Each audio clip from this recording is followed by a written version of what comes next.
Notre invité ce matin, Rachida Dati, vice-présidente de l'UMP, députée européenne. Bonjour. Bonjour. Rachida Dati. Alors, la semaine a été scandée par la révélation des écoutes, du placement sur écoute de Nicolas Sarkozy et de son avocat Thierry Herzog. Est-ce que dans cette affaire, les juges ont fait leur travail en plaçant Nicolas Sarkozy sur écoute? Si vous me posez la question de savoir est-ce que la procédure judiciaire est régulière, elle l'est. Le sujet, il n'est pas là. Non, mais est-ce que les juges ont fait leur travail? Non, mais les juges ont fait leur travail. On est dans un état de droit. Les magistrats exercent leurs prérogatives dans un cadre précis, qui est celui du code de procédure pénale et du code pénal. Donc ça ne vous choque pas que Nicolas Sarkozy ait été placé sur écoute? Non, mais ça ne me choque pas que des magistrats fassent leur travail dans un cadre légal précis. Ça ne me choque pas. Et pourtant, j'entends Brice Hortefeux crier au complot. Non, après, il y a plusieurs choses. D'abord, oui. On va revenir, si vous me permettez, juste en quelques mots, que Jean-Marc Ayrault, dont l'autorité est contestée par les ministres tous les jours, dit « mais on n'est absolument pas au courant des enquêtes concernant Nicolas Sarkozy. Nous ne sommes pas au courant. » Ensuite, il fait volte-face, aidé en cela par le Canard enchaîné, et il dit « ah, finalement, nous avions les informations concernant les enquêtes sur Nicolas Sarkozy. » Ça, c'est quand même grave. Attendez. Mais je vais revenir là-dessus, sur les mensonges, supposés mensonges, sur tout ce qu'on veut. Non, le fait de mentir, c'est pas l'enquête qui est gênante, le fait de mentir.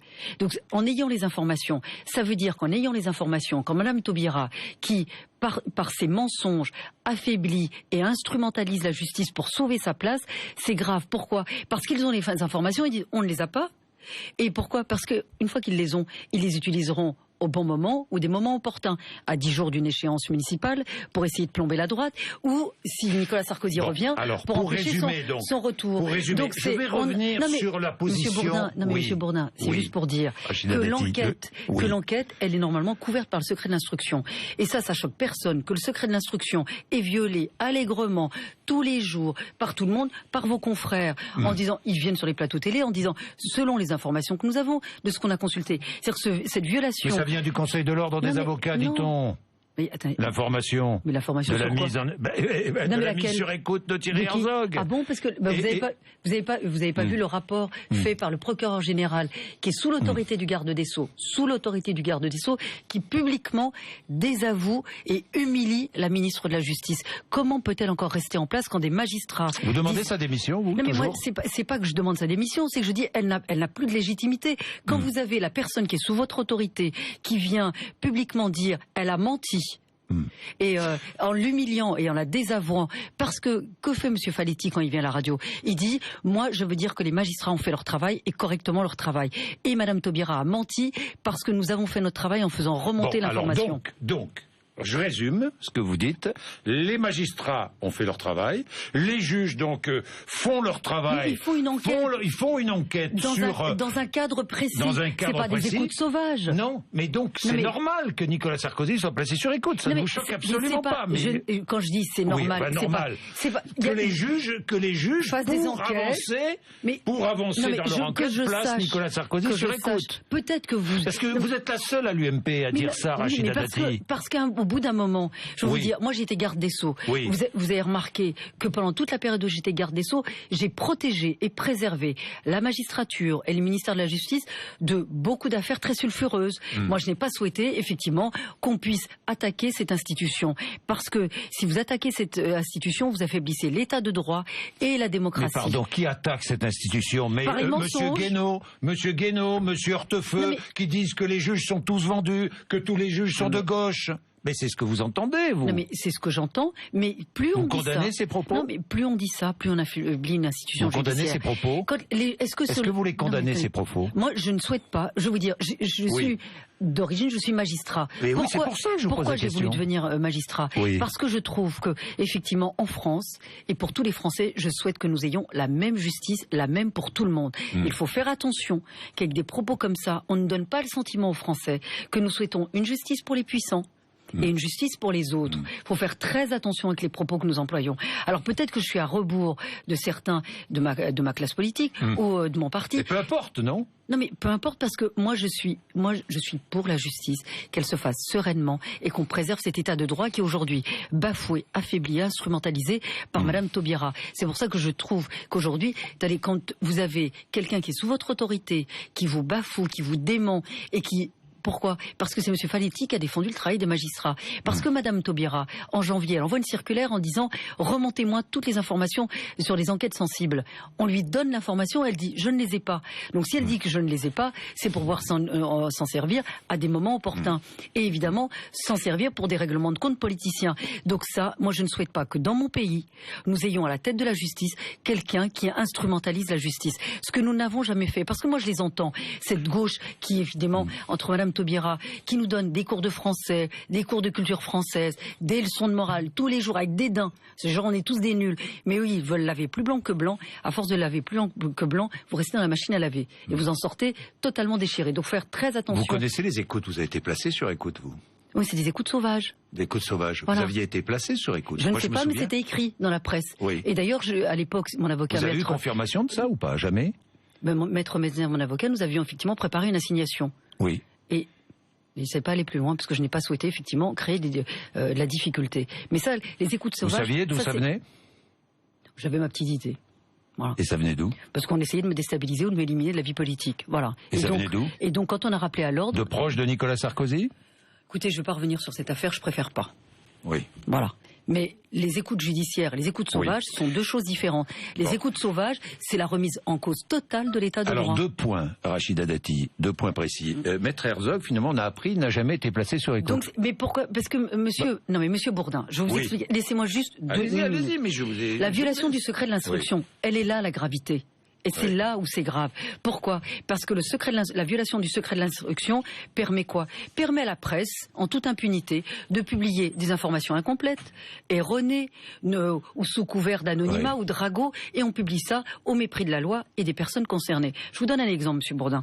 Si votre voisin est assassiné, vous pouvez être entendu, vous êtes voisin, vous pouvez être entendu comme témoin sur le voisinage. Ça arrive tous les jours, vous savez, c'est des enquêtes de droit commun.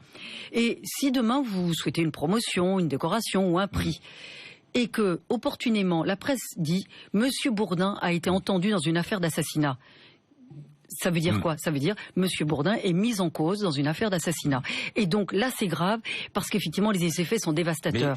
C'est comme certains de vos confrères qui n'ont de journalistes que de nom. Ils vous appellent. Moi, alors là, ces tocards-là, j'en ai vraiment, j'en ai soupé. Je ne les supporte plus. Ils vous appellent. Vous disent, allô, bonjour Madame Dati. Il paraît que vous avez fait ça. Non, c'est faux.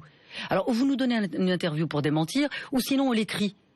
Voilà ce que font certains de vos confrères. Vous voulez parler de ce qui se passe au niveau européen? Non, mais même sur tous les sujets. Mais sur tous les sujets. Rachida Dati. Et quand vous faites condamner... Maître Herzog, qui n'a pas été placé sur écoute, c'est lui qui a fait le tintamarre, engagé le tintamarre. Pourquoi? En mobilisant Bourdin, tous les avocats les plus réputés de la place de Paris. Monsieur Bourdin, c'est normal. Il lit dans la presse qu'il est sur écoute. Oui. Et Monsieur Faletti, le procureur général de Paris, qui évidemment désavoue la garde des Sceaux, c'est pour ça que je vous dis elle n'a plus sa place à la chancellerie, dit Monsieur Herzog n'a jamais été placé sur écoute. C'est ce qu'on appelle une incidente. Donc, vous voyez, ça c'est une déformation qui crée vraiment plus que du trouble. Un portable acheté sous un faux nom, c'est glorieux, franchement. Mais après, chacun vit sa vie comme il veut. Ah bon? Non mais chacun fait ce qu'il veut. Est-ce que ça vous paraît glorieux? Non mais vous pensez, non mais il y a plein de gens, non mais il y a plein de gens qui veulent pas forcément. C'est une infraction. Non mais vous savez moi un jour j'avais, non mais je vais vous donner un exemple. J'avais mon portable sous mon nom et il y a quelqu'un qui chez l'opérateur téléphonique a pu récupérer mon numéro. Je peux vous dire que j'ai été menacé par mon téléphone. Donc souvent ça vous incite à pas prendre un abonnement sous votre nom. Est-ce qu'un avocat est au-dessus des lois? Mais personne n'est au-dessus des lois. La seule profession Vous la comprenez, cette fronde, alors, des grands avocats? Non, mais là, on dit... D'ailleurs, ils sont revenus un peu sur la demande initiale. Parce qu'effectivement, ça a été compris comme quoi. Les avocats, on veut de l'impunité. Non, les avocats, vous savez, il y a des avocats qui sont mis sur écoute, qui sont placés en examen, qui sont mis en examen. C'est du droit commun. Vous savez, quand vous êtes magistrat, vous en voyez beaucoup. Alors, vous croyez quoi? Qu'on est là, que tout est affaire d'État? Non, c'est du droit commun. Voilà. Et vous pouvez inviter des avocats qui ont été ou mis en examen, ou sur écoute. C'est assez, j'allais dire classique. Je ne vais pas dire que c'est tous les jours, mais c'est du droit commun. Les affaires sensibles remontent toujours sur le bureau du garde des Sceaux, toujours? Tout à fait. Systématiquement. Les affaires sensibles et graves remontent à la chancellerie systématiquement. Mise en cause, pas mise en cause, mais cité dans tous les cas, Gilbert Azibert, que vous connaissez bien, puisqu'il a été votre secrétaire général. C'est un grand professionnel du droit et de la magistrature. Est-ce que vous avez le moindre soupçon sur son comportement? Je n'ai pas de soupçon sur le comportement de M. Azibert, et je vous le dis droit dans les yeux, parce que c'est un homme de grande qualité. C'est vrai que en termes de tempérament, c'est quelqu'un qui n'est pas facile, c'est pour ça qu'on s'est beaucoup entendu, mais très loyal. Et qui a fait un excellent travail avec moi à la chancellerie. Alors quand je vois certains en disant c'est le ministre bis, vous savez, s'il avait été le ministre bis, ça se saurait. C'est-à-dire que il avait été imposé par l'Élysée quand même. Non, auprès de vous. Je vais vous dire, pas du tout. Voilà comment ça se passe. C'est faux ça ou pas? Non, je vais vous expliquer ce qui s'est passé. C'est qu'on voulait changer le secrétaire général. À l'époque, le prédécesseur Marc Moinard, qui était un magistrat de très grande qualité, nous avions terminé la carte judiciaire et il partait à la retraite. À cette époque, je voulais une femme, et notamment une femme de qualité, qui était Madame Valdès-Boulouk. Et en discutant avec, c'est vrai que le président de la République, il y avait d'autres magistrats qui, effectivement, de grande qualité, dont Monsieur Azibert, et on en a discuté. C'est vrai que pour être secrétaire général de la chancellerie, c'est aussi une histoire d'expérience, de parcours, et puis sur des compétences techniques très précises. Et Gilbert Azibert, effectivement, avait toutes ces qualités-là. Ce que je ne voulais pas, et je vous le dis, puisque vous savez, il y avait le fameux Patrick Ouart. Je n'ai jamais voulu discuter avec lui, et je n'ai jamais voulu... Patrick Ouart qui était à l'Élysée à l'époque. Qui était le conseiller justice de Nicolas Sarkozy. Je n'ai jamais voulu qu'il se mêle des affaires du ministère. C'est d'ailleurs... D'ailleurs, grand bien m'en a pris, puisqu'aujourd'hui, le ministère de la Justice n'est concerné par aucune des affaires que nous voyons tous les jours dans la presse. Oui, des affaires, il y en a, dites-moi. Est-ce que le président, dernier mot sur ces écoutes, est-ce que le président de la République doit intervenir, mais pour dire quoi? Non, mais moi, parce que j'entends l'opposition qui dit... J'ai pas compris pourquoi certains ont appelé le président Hollande à la rescousse, parce qu'il ne peut rien faire, parce qu'il n'a pas d'autorité sur l'institution judiciaire. La seule chose qu'il puisse rappeler... Il ne peut pas s'immiscer, en plus. La seule chose qu'il puisse rappeler, c'est le principe de la séparation des pouvoirs. Ou sinon de dire j'annonce une réforme de la Constitution ou d'une législation. Moi j'ai réclamé ça depuis quelques jours, ça n'a pas été repris, c'est de dire les seules habilités à pouvoir s'exprimer, procureur général, procureur de la République, sur les affaires graves ou sensibles. Regardez quand il y a des affaires qui troublent l'opinion, des tueurs en série ou des enlèvements d'enfants, vous avez des points presse qui sont faits par les procureurs, par les parquets. Pourquoi? Parce que ça permet aussi de rétablir la vérité et aussi d'apaiser, de séréniser la société. Donc c'est très bien que par exemple le procureur général, sous l'autorité de la garde des Sceaux, l'a quand même désavoué, et gravement, simplement pour défendre le travail des magistrats. Rachida Dati, pratique détestable avec les enregistrements de Patrick Buisson. Ah oui, vous le connaissez? Oui, je le connais. Oui. Ça vous a surpris? Moi, je ne le connais pas depuis... Moi, j'avais de bonnes relations. Il vous a conseillé? Non, pas du tout. Mais j'avais de bonnes relations avec lui, je dois le dire. Et il avait des analyses, notamment sur les classes populaires, sur la société française, qui étaient assez pertinentes. C'est un homme intelligent. Parce que, vous savez, c'est marrant. C'est comme aujourd'hui, c'est même les enquêtes qui se déclenchent, le ragot, la dénonciation. Moi, alors ça m'est étranger. C'est-à-dire que c'est le syndrome du collabo, quoi. On balance sur tout le monde. Et donc, moi, Patrick Buisson, je ne veux pas dire, maintenant, quelle horreur. Il a commis quelque chose qui est quand même assez détestable, inacceptable, mais pour autant ça n'enlève pas son intelligence et parfois c'est des analyses pertinentes. Je n'étais pas d'accord sur tout, mais il y avait quand même quelques analyses sur les classes populaires, sur la société française qui étaient assez pertinentes. Rachida Dati, Copé, l'affaire Copé, Jean-François Copé, enquête préliminaire ouverte sur les finances de l'UMP, les marchés conclus avec la société Big Malion. Les comptes de l'UMP sont sous scellés, c'est dommage. Vous avez trouvé pertinente cette sortie de Jean-François Copé? Non, mais je l'ai dit, vous savez, quand vous êtes attaqué tout le temps, parfois, vous avez envie aussi, c'est ce que j'ai dit chez un de, j'allais dire vos concurrents, mais de dire confrères, c'est que, à la fois, on a l'impression que de dire Copé, c'est une injure. Donc, comme Hollande, c'est une injure, comme... Oh non, non, quand même pas vous, mais pour certains, oui. Non, mais parce que moi, j'ai le respect pour les institutions. Enfin, mais non, je vous dis ça, parce que moi, je trouve que j'entends partout, malheureusement. On peut attaquer son projet, son idéologie. Je n'attaque pas ni l'homme, ni l'institution. Mais là-dessus, Jean-François Copé, qui est une enquête préliminaire, mais les comptes, Monsieur Bourdin, si vous... le fonctionnement des entreprises que vous connaissez, il y a des experts comptables, des commissaires aux comptes, il y a un trésorier, tout ça a été validé et par la Commission nationale des comptes de campagne, mais aussi par les commissaires aux comptes qui n'ont émis aucune réserve sur les comptes. Qu'il y ait une enquête, je peux vous dire que Jean-François Copé est tout à fait serein. Bon. Mais si on peut continuer comme ça, je peux aussi vous dire, parce que vous pensez que le Parti socialiste est exempt d'enquête judiciaire, le Nord, le Sud, et sur des qualifications pénales très graves. Donc on peut se balancer des bennes à ordures à la figure. C'est sûr que les Français en ont assez. Exactement. Mais justement, un mot sur Big Malion. On alimente le tous pourri. Mais un mot quand même sur que moi aussi, ça me tous pourri, j'entends tous les jours, Rachida Dati. C'est pour ça que qui l'alimente? Il ne faut pas. C'est la classe politique qui l'alimente. C'est pour ça qu'il ne faut pas être complice de ça, en faisant comme Madame Taubira, Monsieur Hérault et Monsieur Valls, qui mentent de manière et Monsieur honteuse. Hortefeux et Monsieur Copé. Non, mais là, le mensonge... Chacun joue avec ses affaires, vous le savez bien, à des fins politiciennes. C'est grave de servir de tous les côtés, de tous les côtés. Les magistrats qui font leur boulot... Droite comme gauche.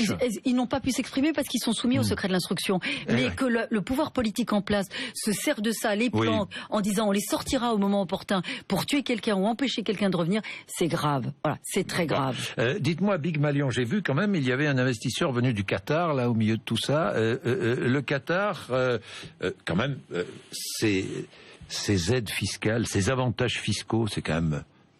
Alors, ça vous scandalise ou pas, ça, franchement? Alors, j'ai cru comprendre que ça concerne aussi d'autres pays, mais le gouvernement peut très bien les remettre en cause. Il suffit d'une instruction. Vous pensez qu'il faut les remettre en cause, vous? Si ça crée une rupture d'égalité entre d'autres investisseurs, ou même avec les Français... Vous pensez qu'il faut les remettre en cause? Moi, je ne connais pas le fondement de ces exonérations fiscales. Mais j'ai cru comprendre... Les investissements du Qatar en France sont exonérés d'impôts. Mais je crois que d'autres pays sont concernés. Un seul, le Koweït. Un seul, le Koweït. Non, je crois d'autres. Il me semble d'autres, un seul, le Koweït, la famille de l'émir du Qatar et tous les investisseurs. Vous savez ce que vous faites? Vous invitez M. Moscovici, dont on n'entend jamais parler, et M. Cazeneuve. Je l'ai déjà fait. Pour l'instant, j'ai pas de réponse. Ils peuvent la remettre en cause d'un trait de plume. J'ai pas de réponse. Voilà. Donc tout le monde est très mal à l'aise, alors ça veut dire. Bon, la campagne municipale. Tiens, vous savez ce que la campagne municipale... On va regarder et écouter une petite vidéo mettant en scène Bernadette Chirac. Elle me dit, ben oui, vous avez fait énormément de compliments sur Xavier Tibéri. Vous allez retourner votre veste. Et j'étais tellement sidérée que j'ai pas su quoi répondre. Puis elle était pas contente. Et ce qui est étonnant, vous voyez, chacun son caractère. Elle parle de Nathalie Kosciusko-Morizet et elle fait l'éloge ensuite d'Anne Hidalgo, Bernadette Chirac. Bernadette Chirac, oui, mais d'abord c'est un tempérament très libre, très fort. Oui. Et puis c'est vrai que moi je peux comprendre, c'est-à-dire que Xavier Tibéri c'est son ami. Ouais. Moi j'ai du respect pour les gens qui respectent leurs amis, qui ne sont pas des loyaux. Dernière chose, enquête du Parlement européen à votre rencontre pour violation du code de conduite des députés. Elle est en cours ou pas cette enquête? Non, mais on m'a demandé des explications. J'ai dit quelles étaient... Enquête sur les liens que vous auriez avec GDF Suez. On m'a dit est-ce que vous avez un contrat avec eux? Je n'ai pas de contrat avec eux. Donc voilà, c'est tout. Mais Monsieur Bourdin, est-ce que on n'est pas au tribunal, là. Non, bon, voilà. On pose des questions. Vous savez pourquoi? Parce qu'il y a une ONG qui est en lien avec Madame Lepage, qui est plutôt douteuse que Madame Lepage, qui siège à la commission environnement, dont le cabinet d'avocats vit des affaires d'environnement, le conflit d'intérêts est plus que flagrant, dont la déclaration d'intérêt financier est incomplète, je le dis, mais elle n'est pas d'enquête. Mais c'est les gens qui balancent... C'est Martine Schulz qui en parle, c'est pas Madame Lepage, en l'occurrence. Non, parce que c'est elle qui dénonce le président du Parlement européen. Avec une ONG. Pourquoi est-ce que l'ONG m'appelle pour que je réponde? Je n'ai pas à leur répondre. Moi, je ne réponds pas aux journalistes ou à des ONG sur mes affaires personnelles. Je réponds aux institutions quand on me le demande. Mais vous savez ce qui gêne? C'est un, qu'on réussisse, deux, qu'on puisse gagner sa vie. Moi, je ne fais pas d'optimisation fiscale. L'argent que je gagne, je paye des impôts et je suis ravie de ne pas dépendre de la politique. Voilà, je suis ravie. Donc si ça gêne certains, mais l'aigreur et la haine, pour certains, c'est un moteur. Moi, c'est la politique, la passion, la vie et l'amour de la vie qui sont mes moteurs. Voilà. Donc on n'a pas les mêmes moteurs. La politique, là, vous la trouvez comment en ce moment? En ce moment, honnêtement, franchement... Franchement, parce que vous... Alors, vous voyez, par exemple, moi j'ai été, transformée, habitée au moment de la campagne de 2007, quand on s'est battu pour Nicolas Sarkozy pour qu'il gagne et autres. C'est vrai qu'il y a des campagnes où on se dit vivement la fin, quoi, qu'on passe à autre chose. Là, et en la campagne des municipales. Non mais tout, en ce moment, qu'on passe à autre chose. C'est ce que vous voulez dire. J'en parlais avec un de vos confrères juste avant de rentrer sur le plateau. Il y a le pacte de responsabilité qui est important. Il y a le chômage, l'insécurité. On a l'Ukraine qui est en sécession. Mais ça, vous avez marre de cette campagne des municipales, là. Il faut passer à autre chose. C'est ce que vous voulez dire. J'en ai marre. Allez au bout. Non, mais je vais au bout. J'en ai marre d'être invité sur des plateaux uniquement pour commenter des polémiques qui, évidemment, alimentent le tous pourri. Malheureusement. Mais c'est vous qui l'alimente, pas vous directement, mais vous, la classe politique, c'est pas nous. Nous, on rapporte tout ce qui se passe, malheureusement. Oui, mais il y a des confrères de chez vous qui sont des vrais tocards aussi, parce qu'ils favorisent ce tous pourri. Donc voilà. Merci, Rachida Dati. Merci. 8h56.